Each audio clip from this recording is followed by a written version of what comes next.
welcome to episode 5 of 30 Years in the Making. That's it, that's the name of this programme. Almost. Yeah, Bingham and Chipmunks, 30 Years in the Making.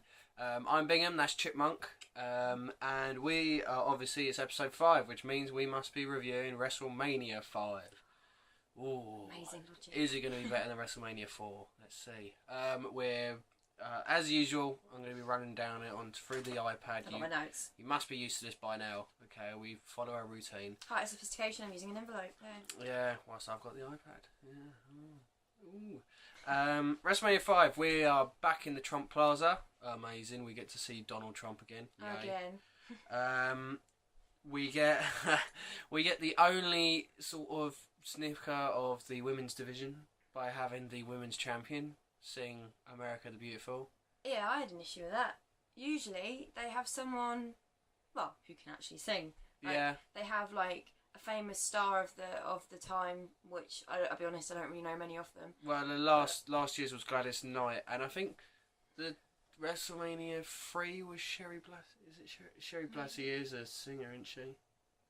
Oh, have I just made that up? I might have just made that up. Let us know if he's talking crap. Like yeah, in I the probably other videos. am talking crap, you know, because there's actually, I definitely talked crap in the last video because there's two debuts in this WrestleMania that I thought didn't happen for another couple of WrestleManias. But we'll discuss that when that happens. Yeah. But yeah, usually they have someone that can sing really well, have someone famous, and I'm not just ripping her apart. It's a bit harsh. Like she wasn't awful. Yes, she was. She didn't have a good enough voice to be doing that kind of performance in front of that many thousands of people. And yeah, it was just, she was only doing it. She was only singing there because obviously she was... It was some way to get the women's champion. Exactly. It was just no. Started well. And we also got, because obviously we're doing this commentator things, we got the first one of the night in which Jessie the Body Ventura told the whole world that she should keep her day job. I found that quite funny. It tickled me. Actually that was quite funny. That tickled me. The first match, we had King Haku come out with Bobby the Brain Heenan for the first time in what seemed like many times tonight. And he faced Hercules. Hercules isn't taking as much steroids as he was last time. King Haku was quite interesting though. I can't remember who did it. I'm sorry, I can't remember, my memory's not that good. But someone did a really impressive backbreaker that I remember going, I need to remember that. That was Haku. It was awesome. Yeah, it was Haku in this match. Really yeah, I've got it written down. It was a really nice backbreaker. Really nice. Lovely. He like literally did the backbreaker on Hercules onto his knee, but he left Hercules just lounging over his knee. He just sort of went limp, didn't he? Yeah, it was really well done. If you could ever like allow yourself to believe that it was real, I'm so sorry. Then like you would. It's still real to me, damn it. But yeah, it was a really nice one. The match didn't go on very long, but we literally had, I think it was Haku missed the headbutt, and then Hercules got a back suplex pin on Haku, which I took offence to, because if you watch it, and hopefully you're obviously watching this along with us, if we have to fucking suffer, you have to fucking suffer, alright? But this back suplex, it was obvious that Hercules' shoulders were down on the mat the same as Haku's, but the referee just counted. It was ridiculous. But there's been a lot of weak reffing recently. Yeah, it's really annoying because in present day, like you would not get away with half the stuff. But I guess that's just the way it is. Then we'll move swiftly on to the next match because someone debuted. We have Mean Gene standing along with the Rockers. Now, for any of you who don't know, the Rockers are Marty Jannetty and Shawn Michaels. I had no idea. These Bingham and James, who sat here before, said that Shawn Michaels wasn't going to be in it for like years and years and years. And we thought it was going to be WrestleMania 7 he debuted. He's like one of my favourites. It was my second favourite ever. And I heard the name and I'm like, that can't be, because I trust the boys. I believe everything they say. And then I sort of stared at him going, oh, what's the little known wrestler? I don't think you've heard of him. CM Punk? No, never heard of him. No? Oh, alright then. Sounds shit. But yeah, and that was amazing. We were having a promo before the match, and for those of you who know Shawn Michaels, if you don't, why the fuck are you watching this? You must know Shawn Michaels. He looks and sounds completely different to what he does today. When I heard his name and looked at him, I was a bit like, maybe I'm being really thick and there's another wrestler called Shawn Michaels in the past. It was really weird. I had to look. I didn't recognise him. But obviously I favoured him because it's him. I love the old stuff. I think that you favoured him for a good reason, because we went straight into their match, the Rockers against the Twin Towers, and I would like to say now, not just because obviously it's Shawn Michaels, but we had many different tag matches on this pay-per-view. The Rockers were completely different to every tag team. They were amazing to watch. It was really, really, really good to watch. Like that, I thought, and I've actually written this down, that match made up and was better than the whole of the last WrestleMania. It was really good. And not only that, it's like, other than this tag team and the Hart Foundation, which will be up later, they were like the only tag teams that actually had like proper tag team moves. Like, you know, they were doing double drop kicks. They did like double cross bodies. It was a really good, like, it was just a really good tag team to see. And was it them that flew at one point from opposite, and it was like, whoa, Jesus. Double drop kick, like what, from different corners. But you know, it reminded me of how good Shawn Michaels actually was in a tag team as well. Because obviously everyone always thinks of Shawn Michaels as, you know, HBK, that sort of thing. But he was really good with Marty Jannetty, and Marty Jannetty himself was actually a really good wrestler as well. Mr. WrestleMania for a reason. If you say so. Well, that's the whole point of this. At the end, are we going to be favouring Shawn Michaels, or are we going to be favouring someone else? So, but time will tell. Marty Jannetty did a lot of selling for this match, which was pretty good to see. Obviously, HBK came in with a hot tag. Some great, like we said, amazing tag team moves. It was pretty awesome. And then the ending just came out of nowhere. I think it was Shawn Michaels, or it was it Shawn Michaels? I think so. He got caught by I've forgotten who else is in the Twin Towers. He got caught by the one that isn't Akeem, and just powerbombed straight into the mat, that's it, Big Boss Man. Big Boss Man powerbombed Shawn Michaels, and then Akeem did the big splash onto him to get the win, and that was it. It was over, which was a shame because it's the first of 5 tag team matches on this pay-per-view, and I think it's at least drawing for the best tag team. There's another tag team match later on that I felt was as good. I know the one. Yeah, and it, then we moved on. We got Tony Schiavone. Sorry, for those of you that know your WCW, he was a WCW commentator. So this was before he was in WCW. He was with Ted DiBiase, who was hyping up his match with Brutus Beefcake with his Ted DiBiase's in proper $1 Million Man gimmick now. He's got his coat, he's got the belt, he's got everything. Then we went into the match against Brutus Beefcake, and what the fuck is up with Brutus Beefcake's outfits? Okay, we didn't really tackle it in the last video because we were so depressed by the whole of WrestleMania. But in the last video, he had like tights with lips all over it. This time, he came out in some gold cowboy suit that was just, it was fucking awful. And on another thing with Brutus Beefcake, okay? Oh, yeah, I know what you're going to say. I love Gorilla Monsoon as a commentator. He's a legend. But you do not make a person's name into a plural. What was he saying? Brutai. Yeah. The whole way through. Obviously, he didn't want to say Brutus is doing this, Brutus is... But you do not plural someone's name. He'd literally say what was going on for every single move. And it'd be his name that gets mentioned, not the other guy. It was him. Yeah. Every single time. Brudai is doing this. It's fucking horrible. It's so horrible. He was doing it in the last WrestleMania as well. I just forgot to mention it. This one was the first match that I started to notice, because I did notice that the crowd is dead. Like, it's really quiet for a lot of the matches. I don't know whether I've not been paying attention, but I thought it was the loudest start to a WrestleMania, because they all went crazy. And then, you're right, it just sort of fizzled out. And then, like, by the end, obviously, they started to awaken up again. But, like, they were just really dead for a lot of it. We also got to see something that we see today. Brutus Beefcake actually does the GTS sign when he goes to do the sleeper hold. He does the GTS, which is quite cool to see. Yes, I wonder if Punk did get it from Brutus. Maybe. Basically, we got a double DQ because there was a count out. Brutus Beefcake and Ted DiBiase spilled to the outside, and they didn't get it back in because that's what a count out is. But after the match, Brutus Beefcake actually attacks Virgil, who was with Ted DiBiase, and sticks him in the sleeper hold. And then, obviously, Brutus Beefcake has that ridiculous angle in which he tries to cut people's hair, but Ted DiBiase managed to get away. Yeah. Oh Then we moved on to probably the two worst wrestlers on the whole card. We had the Bushwhackers facing off against the Fabulous Rougeaus in the second of 5 tag team matches, and this match was awful. Do you want to see what I've written on my piece of paper? I don't know if you can. It's the wrong way around. I'm great at that. It's boring. Yeah, it was an It awful was boring. match. They were basically strutting around the ring, not even well, just. Yeah, they were doing this whole weird Vince McMahon thing before Vince McMahon did it, you know, this sort of thing. It was awful. It was just terrible. And it makes me wonder how these people, like, I know the Bushwhackers because lots of people go on about them. They're just awful.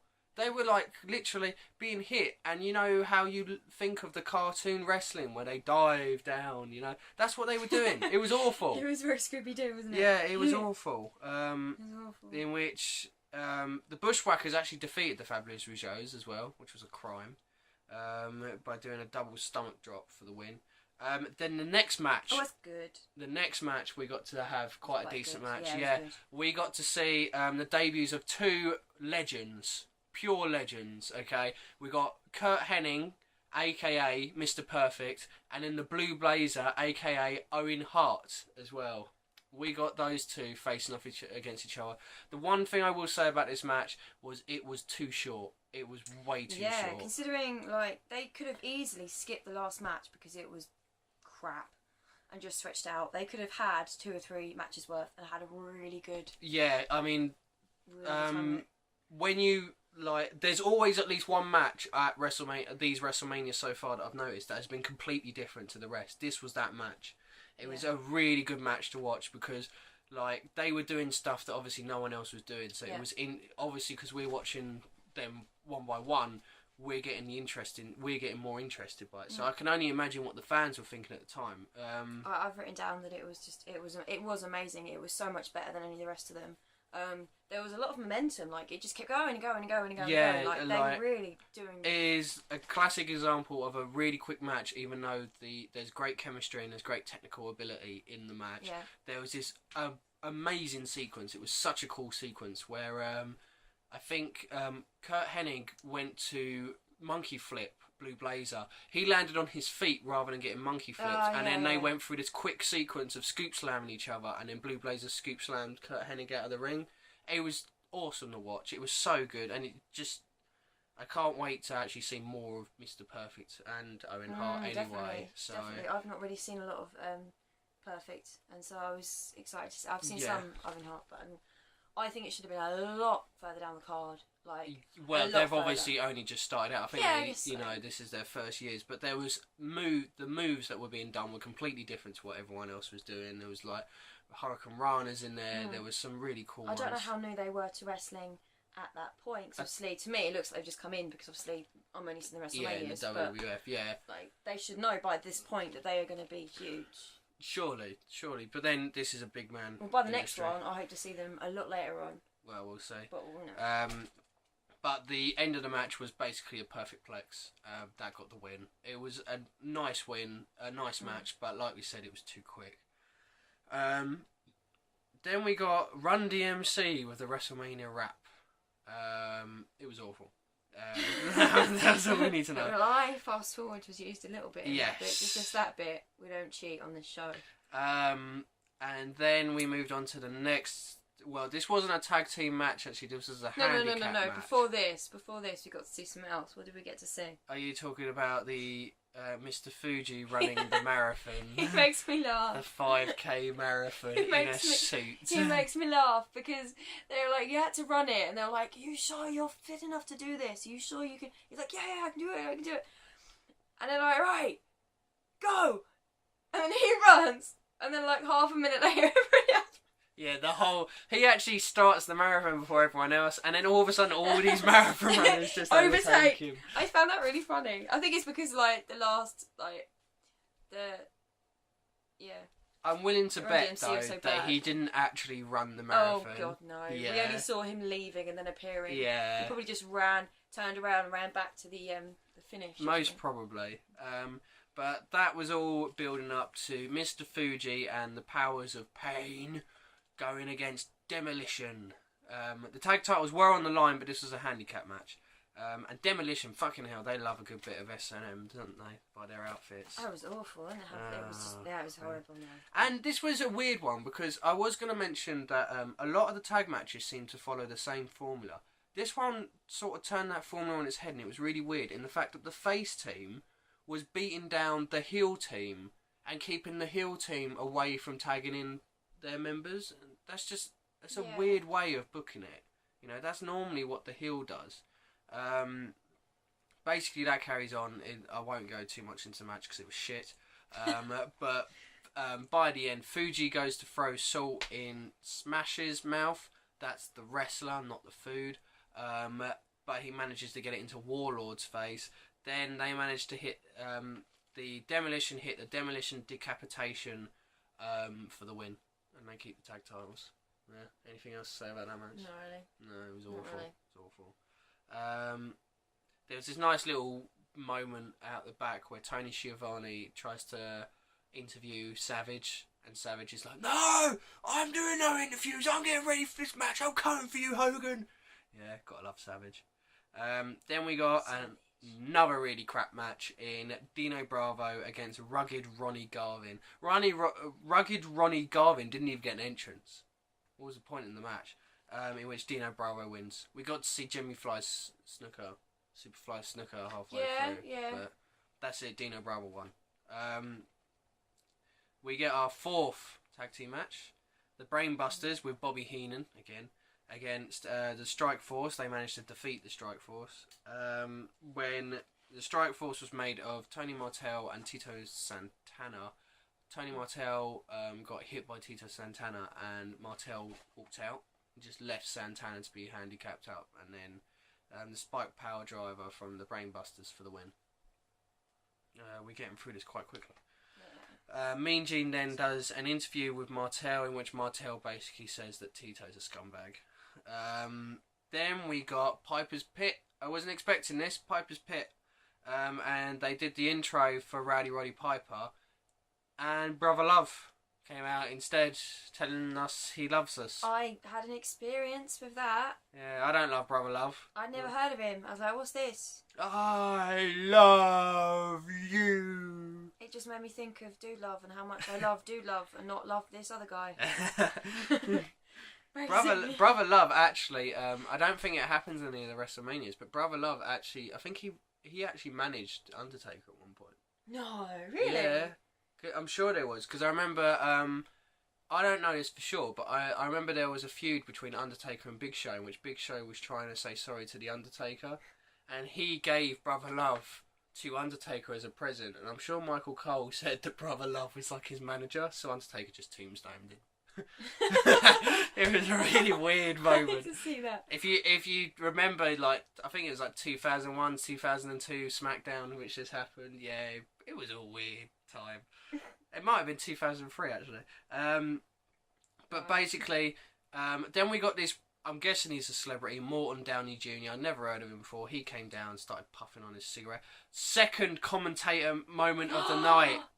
This was really weird. I had to rewind this to make sure I heard it. Gorilla Monsoon said about Morton Downey Jr., and I quote, "He's always puffing on that weed." No, I'm not shitting you. Go back and watch this. I'm fairly certain he was just smoking a cigarette. Yeah, it did look like it. It was like he just said that to just stitch him up and to let it be known he was I'm not sure whether he got know. mixed up or what, but yeah, it was really weird. He came out, Brother Love pretended to interview himself. I did, actually, I know he's a bit weird, but I did find that kind of funny. Yeah, he pretended to be Rowdy Roddy Piper. And then literally got up, moved, shuffled, and then started doing his impression. Yeah, it was really weird. And then finally we got the return of Rowdy Roddy Piper. He finally came out. Piper was basically cutting into Brother Love, and Morton Downey Jr. was like throwing his cigarettes at Piper. To which Piper then turned around and they were talking, and this Morton Downey Jr. kept puffing his smoke into Piper's face. He did it like 5 times. He's very patient. Ridiculous. I'm surprised he didn't knock him out. Yeah, and then Piper said, "Oh yeah, why don't you get me a cigarette?" So he turned around to get a cigarette, and when he turned back around to Piper, extinguisher in the face. Standard. Yeah. I quite liked the fact that he was like, I can't remember what he said, but Piper was like asking the other guy, the love guy, sorry, my name's Brother Love. Brother Love, like questions, and he'd be like, oh, I don't care enough to listen to you, sort of thing. And he kept doing Yeah, it reminded. Obviously, this is before it, but it reminds me of when The Rock. Rock? Yeah. What is your name? Yeah, I told you my name. It doesn't matter what your name. That's what it reminded me of. I know. Then we got Sam got a real treat. Mean Gene decided to show us a trailer for the awful Hulk Hogan debut film of No Holds Barred. Typical 80s film. We just got a trailer of it. Awful. Terrible. Then we got like a little promo for the main event in which they explain the main event. I will wait to tell you to explain the main event because I have something to say about the feud anyway. And then Hogan cut a promo on Savage, but I noticed that it was very, very similar. That's it. To his WrestleMania 4 promo, in which he even brought like Trump into it and everything. I thought he was going to tell Trump to go doggy paddling again, but he didn't. Then we got a match that I was really disappointed how bad it was. It was special guest ref Big John Studd. It was Andre the Giant against Jake the Snake Roberts. Yeah. And it was really boring. In the past, even though I've only really been introduced to them through these videos, and this is only number 5, I've loved every match that they've kind of both been in. Yeah. Like Jake Snake Roberts, I kind of was a bit to begin with, but I've started to actually like him a little bit now. And obviously, I'm a little Andre fan. But yeah, it's just weird how boring it was. There's nothing to keep me interested. Not only that, it's been a couple of WrestleManias now since we got a Jake the Snake Roberts promo. And if you know Jake the Snake, that's his amazing ability, is his promos. I don't think Andre the Giant likes snakes. He tended to leg it quite quickly. Yeah, he did saw leg that it. snake.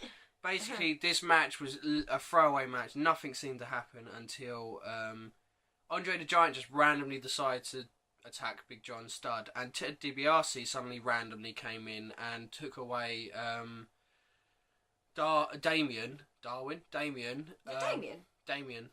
Snake, took him away, and then Jake went and got Damien back and threw Damien into the ring, and Andre just ran away. So like a big girl. Yeah, so Jake Roberts apparently beat Andre the Giant by DQ. Then we got, I don't know whether you was fully paying attention for this, but we got our first look at the manager legend, Sensational Sherry. You don't really know much about Sensational Sherry. I will tell you now. She manages a certain Shawn Michaels in a couple of years' time. Is she the one that's in the tight dress that was like... Yeah, that's Sensational Sherry. Okay. She manages Shawn Michaels in a few years' time. You will see that. He gets managed by a woman. Yeah, he does. Was she the one that put him in his trousers? His HBK, or is it we talking before? I think he just starts to become HBK. Okay. We'll see. It'll be in the WrestleManias to come. Our 5th and last tag team match. Hold on, I'm pretty sure it was. Yeah, it was. We have the Hart Foundation defeating Honky Tonk Man and Greg Valentine, who had Jimmy Hart with them. I did quite enjoy watching Hart Foundation, actually. As usual, they are just as good in the ring. This is the match that I was saying that was probably joint best tag team match of the night. It's always good. Bret Hart has his nickname, the Excellence of Execution, already. That's nice to hear. He is the Excellence of Execution. There was a really cool Hart Foundation move that I didn't see before, in which Bret Hart would whip Jim Neidhart into the opponent by whipping the rope, and Neidhart would just come flying into the ring into their opponent. That was really cool. Okay. I was getting really annoyed by Jimmy Hart in this match as well. Really annoyed. He was just shouting on his megaphone the whole time. Fuck off. Yeah. it was a decent match, in which the ending came when Jimmy Hart threw in the megaphone and Bret caught it and just smacked Honky Tonk with it and then just pinned him. That was the end of the match. I can't wait for when we get to the point in which Bret Hart's single, though. Can't wait for that. The next match, I actually quite liked. It was the Ultimate Warrior putting his Intercontinental title up against Rick Rude. With Bobby Heenan. It was actually quite a good match. Yeah. It was one of the last decent matches of the night. Yeah, it was for the Intercontinental title. Rude had these ridiculous tights on that had the Intercontinental title actually on the tights. They're the ones with the face on the back as well. Yeah, it was ridiculous. It was actually a really cool... I would like to say Rick Rude sold his arse off for this match. He was amazing. In which, before the match even started, he went to knee Ultimate Warrior, but Ultimate Warrior still had the Intercontinental title belt on. And Rick Rude sold the Intercontinental title to the knee. That was so funny. Rick Rude made Ultimate Warrior look like an actual wrestler in this match as well. He did really well. It was reminiscent of Dolph Ziggler today. Yeah. How good his selling was. I would actually say that Dolph Ziggler reminds me of Rick Rude, thanks to this selling. I hear you say. Yeah, Dolph Ziggler. Oh yeah, my top's Dolph Ziggler. It's not showing off. Hat needs a mention. Yeah, it's back. It's back. The hat is back. The end of the match. Comment if you kind of recognise. The ending of the match happens when Ultimate Warrior goes to suplex Rick Rude, but Rick Rude blocks it. Bobby Heenan grabs Ultimate Warrior's legs, holds them down on the outside, and Rick Rude covers. I don't know how that would stop Ultimate Warrior from kicking out, but yeah. And that means that Rick Rude is now your Intercontinental Champion. Yeah, he's beaten the Ultimate Warrior. Warrior obviously attacks Bobby Heenan after the match with the sloppiest military press I've ever seen, but what do you expect from Ultimate Warrior? He's a bit shit in the ring. Then we got... I think the match to sort of bring the crowd down again. Jim Duggan drawing with Bad News Brown. I don't really remember that. I think it's forgettable. That's because I fast forwarded it. Because I'm sorry to say, folks, that I had to fast forward this match because Jim Duggan is the most annoying wrestler to watch ever. Every single time he does anything in the ring, he throws a punch. It's like, I just can't handle it. I cannot watch this guy and listen to if I never have to hear that fucking word ever again in my life, it'll be too fucking soon. Don't say it. Then, so we'll move along from that match because it's very annoying. Then we got the Red Rooster. For those of you that know about WrestleCrap, the Red Rooster debuted on our screens, and quickly we got a quick promo of him, and then he very quickly, in about 30 seconds, beat Bobby the Brain Heenan. That was the one I turned to and I went, "Is this going to be a long match?" And it just sort of went. Yeah, he had his promo at the beginning, and I was like, Dan, why does he have red in his hair? And then I realised he's the rooster, and he got out and he was just like shouting and stuff. But the thing is, nowadays, that would take off if he was decent. Like that would take off in a second because people love. I was kind of dreading that being all over, like just all over the match and hearing just that, but no one really did it. Which says a lot when you're giving the crowd something really simple that anyone can get involved in. Yeah. Like a stupid flipping dance move or something. Ugh. But yeah, we got another commentator, one that I had to pick up. According to Jesse the Body Ventura, Bobby Heenan was going to turn Rooster into a chicken, or more like a ham. I don't know how he got a rooster into a ham. Someone needs to tell Jesse the Body Ventura about his meats, okay? Because roosters aren't ham. That's a pig. Okay. And then we got Miss Elizabeth with her little promo before the main event, in which she's not very good at her promos, but she kind of got across that she didn't know which side she wanted to sort of join. Before we get into this match, okay, because I will explain how this match is, I want to ask the question. Obviously, if you've been watching these videos, you can realise by now I'm not the biggest Hogan fan, okay? Now, WrestleMania 3, the big feud was him against Andre the Giant, and the feud was Andre the Giant was undefeated in 15 years, and he decided to challenge for the WWF title, and Hulk Hogan refused. So Andre the Giant ripped his top off and made the thing clear. Yeah. And somehow Andre the Giant was the heel in that feud. Even though it was Hulk Hogan refusing to face the challenger. Yeah. Okay? Now, this feud, Hulk Hogan has basically got in between Randy Savage and Miss Elizabeth. Okay? Because it wasn't official by this point, but there was always that underlying thing that she was his manager, but basically Randy Savage and Miss Elizabeth, they could have been an item. And it was obvious that Hulk Hogan might have been interested in Elizabeth. He was hugging her and everything like that. And so he has driven a wedge between these two people, and Hogan is still the face. Yeah. How does that work out? That would be like James driving a wedge between me and you, and James being the good guy. I don't understand how that has happened. Okay. It hasn't happened. No, not that. But like the whole Hogan and Savage thing. That's just crazy booking. That just shows how shitty the booking was in these days. It's a shame though, because the actual build-up of the feud was a lot better than the bloody match. That's for sure. It was a bloody match. So Hulk Hogan against Randy Savage, WWF Championship on the line. Miss Elizabeth apparently didn't want to choose sides, so she's in the middle. Another great quote. Gorilla Monsoon, Jesse the Body Ventura calls Miss Elizabeth a gold digger, saying that she would pick whoever wins. Yeah. Gorilla Monsoon said, and I quote, "That does not make her a gold digger, that makes her clever." Gorilla Monsoon is saying that being a gold digger is fine, because it's quite clever to be a gold digger. Brilliant. Brilliant. Well, I guess generations of women managed to follow that, because we've got plenty of gold diggers out there. Okay. What? Well, I'm not one. No, you're not one. I don't have any money. Right. Aww. Very slow match. Very slow match. There's a lot of rest holds in this match. You can tell that although we know from watching WrestleMania 3 that Savage can go, you can tell that Hulk Hogan needs someone to carry him. Yeah. And that is exactly what Savage did in this whole match. There's a lot of rest holds. Hogan managed to get a cut just above his eye, in which I'm willing to bet that it was called in the ring that Savage decided that he was going to work on the eye. Pretty clever of him.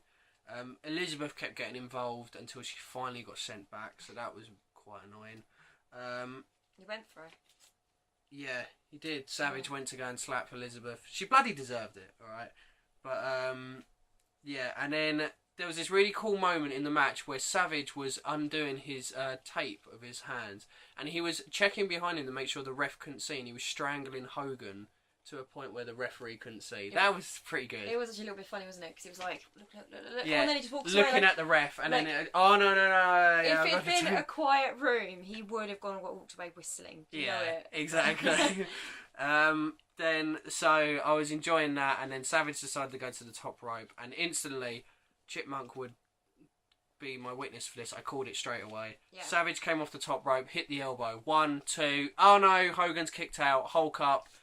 Usual end to any Hulk Hogan match. The big boot, the leg drop. That's it. Done. We're over. Is it really that predictable every time? Yep. Is it that's a Hulk Hogan. What? Cena predictable. Yeah, that is the way Hulk Hogan wins most matches. Yay. And that was WrestleMania 5. That was as quick as I could possibly go through. Yeah. WrestleMania match of the night. Let's literally get through this review now. My match of the night was the 4 match with Shawn Michaels with the Big Boss Man. Big surprise, the Rockers and the Shawn Michaels match was your favourite match. They were really good though. Like I'm not. They were good. I wouldn't give them the match of the night. No way. Mine was actually, which is a big surprise because I don't like him. Ultimate Warrior and Rick Rude. I thought that was the best match of the night. I thought it was the second best match of the night. I thought it was a really good match. I think Rick Rude sold his arse off for that. Yeah. In which I will literally go into it. Rick Rude is also my wrestler of the night for his selling of the match. Who's your wrestler of the night? Mr. Perfect. Mr. Perfect. Oh, okay. I thought he was really good. Yeah. I thought he was really good. Okay, and your WrestleMania moment of the night. This is going to be really lame. Is it Shawn Michaels? No, it's not. I'm going to be good. I'm being a respectful fan. Right. I liked the fire extinguisher. That's my WrestleMania moment. Really? Yeah, that's nice the one. That's the one that if I was to go back through the WrestleManias now, that would be the moment that I'd remember for this WrestleMania. Yeah. I don't know whether it's happened more than once or whether it's that clip that gets used, but I just think it's pretty epic. Yeah. And the smoking thing really annoyed me, so I was happy. Yeah, you're not a fan of smoking, so and do you have a commentator comment? Most of them were aimed at women, to be fair. What, the commentator? A couple of the good ones, yeah. Yeah. Probably just the first one of the night, that she shouldn't quit her day job, because that's pretty much exactly what I was thinking. Yeah. When he said it, yeah. Mine has to be, he's always puffing on that weed. It has to be. It was good. I don't think you could ever go anything like that. You can't say something like that and get away with it. No, I just don't understand how he got away with it at the time. That was WrestleMania 5. What is your overall rating for that WrestleMania? Oh, okay. Are we going out of 10? Yeah, because they've always been so low that I've never had to worry about if it's out of 5. Don't forget that the last WrestleMania got 1 out of 10 from both. Yeah, I got 1 out of 10. There was about 4 matches that I literally just couldn't pay attention to because it was bloody awful. But there were some really good bits in this one, so I'd say probably a 4, which isn't awful, but it's not fantastic. That's exactly the same rating as I was going to give it, a 4 out of 10. We agreed on something. I don't think we ever agreed on something. I mean, I think it's a lot better than the last WrestleMania. Yeah. But it's still not to the point that I'm enjoying WrestleMania. There's so much more to go, and we know how. I know we shouldn't be comparing it too much, but we know how good it's going to get. So we have to keep it. It doesn't help that obviously I know what's coming. I know I've been watching WrestleMania since WrestleMania 14, so we're still 8 away from when I first started. So that probably doesn't help. But that was WrestleMania 5. We are moving on to WrestleMania 6 in the next video, in which, if you don't know, the next WrestleMania is when the main event is the Ultimate Warrior versus Hulk Hogan with the IC belt and the WWF title belt on the line. Can I just ask, is Hulk always going to be like main event? Pretty much. Get used to it. When does he leave? I'm not sure. There's no point in me saying it. I know he's not in WrestleMania 10. Yay! Yay! I don't hate him. I just don't like his get away from Hulk. like smothering the whole arena. But you do know that he goes away and then he does come back later on as well. Yeah, yeah. He like comes in and out. Fuck you, Hulk Hogan. I want to see The Rock punch Hulk Hogan. Ooh, maybe. Ooh. What? Who knows? I don't know. You hoping for a Rock Hogan match? Yeah, that'll probably never happen. Yeah, probably never happen. I don't know if it's ever happened already. It will probably never happen. But that is WrestleMania 5. Join us tomorrow for WrestleMania 6. We are now 5 into our 30 WrestleMania marathon. It's many hours we're putting in for you guys. Yes. It's going to be over 100 hours. It is gonna be, and not only that, it feels like 100 hours. Yeah, at the moment, it's gonna get to the point where it's just gonna be like amazing. I mean, I hate to be one of those wanky people who always go, "Oh, I can't wait to get to the Attitude Era," but that's when it really kicks up. It starts to kick. I mean, I know WrestleMania 10 is gonna be a wicked one. It's good to learn like my history, though. I'm glad I'm doing it. It's just getting through those few awful moments. It's just it's just more boring because obviously it's different to what we're used to. But join us again tomorrow for WrestleMania 6. Give us a thumbs up. You've got to give us a Rick Rude thumbs up for this one. Like, follow, watch the next one, give us the comments, that all shiznay. And we will see you tomorrow with WrestleMania 6. See you